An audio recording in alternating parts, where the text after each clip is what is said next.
شروع اللہ کا نام لے کر جو بڑا مہربان نہایت رحم والا ہے۔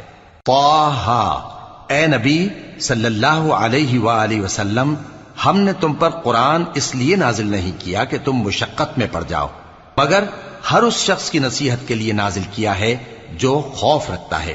یہ اس ذات کا اتارا ہوا ہے جس نے زمین اور اونچے اونچے آسمان بنائے، یعنی رحمان، جو عرش پر جلوہ افروز ہوا۔ جو کچھ آسمانوں میں ہے اور جو کچھ زمین میں ہے اور جو کچھ ان دونوں کے بیچ میں ہے اور جو کچھ مٹی کے نیچے ہے، سب اسی کا ہے۔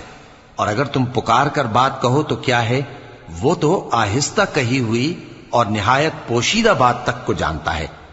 اللہ وہ معبود برحق ہے کہ اس کے سوا کوئی معبود نہیں ہے، اس کے سب نام اچھے ہیں۔ اور کیا تمہیں موسیٰ کے حال کی خبر ملی ہے؟ جب انہوں نے آگ دیکھی تو اپنے گھر والوں سے کہا کہ تم